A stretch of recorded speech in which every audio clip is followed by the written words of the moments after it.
Hey guys, Dan the Wolfman here. I'm starting to teach striking. We've only done like a couple classes, and I'm teaching East Knoxville or North Knoxville in East Tennessee. So if you're around, come check us out. Karate Go Jiu-Jitsu, combatives in Russian martial arts, and then we do some like striking or Muay Thai or Neo striking, MMA striking, Dutch kickboxing, striking, whatever. Okay, I want to teach you the first 6 of my 13 punch numbering system. When I came up with my MMA punch numbering system, I wasn't doing the vertical punches like is a big staple of Karate Go Jiu-Jitsu, so that's kind of an add-on. The first 6 punches for guys learning for overall striking in MMA, realize boxing is a very tight distance without head kicks, and they bob and weave.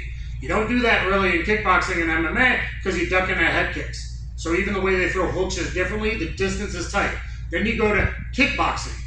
Kickboxing is a little bit greater distance in MMA, and real fighting tends to extend and accordion at a farther distance.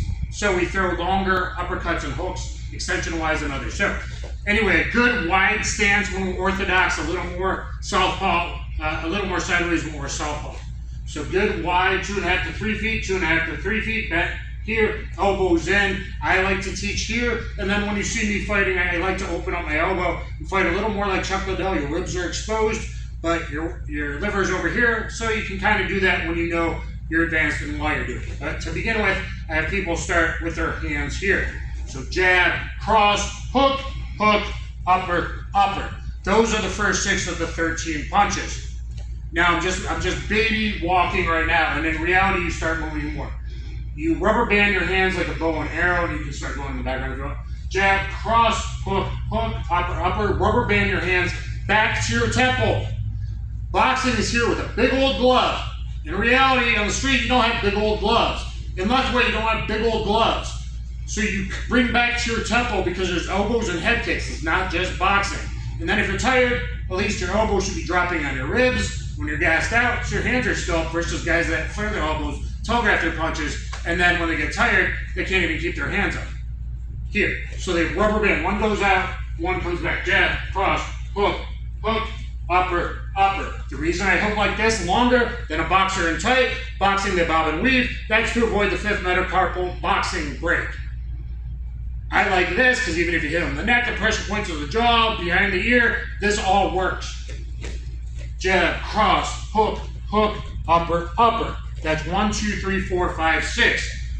So the odd numbers are on your lead hands up to 10. 1, 3, 5, 7, 9. Okay. We don't really throw rear hooks. You don't throw rear hooks unless you got the guy coiled against the cage, a wall, the ring, the corner. You don't throw rear hooks unless he's hurt or he's corralled. Don't just be a bomber. It's too wide, it's too telegraphed, but for a numbering system, we gotta learn anyway. 1, 2, 3, 4, 5, 6. I'll do static now. 1, 2, 3, 4, 5, 6. Without moving, you can do it in the mirror. 1, 2, 3, 4, 5, 6. Uppercuts, you scoop under. You do hooks, you punch from his chin to his shoulder. You don't overextend and give your back exposure. You're in position, weight is loaded to keep going. Uppercuts, we hook under the chin, we punch to the top of the forehead. We don't do this. And it's not polo Filipino boxing, big telegraphed uppercuts, but it's in here. That rear uppercut against a grappler is good because it makes them not want to shoot, just like the rear knee does. It makes them worried about changing levels and ducking into that. So, same place, 1, 2, 3, 4, 5, 6, baby steps. 1, 2, 3, 4, 5, 6. Reality is,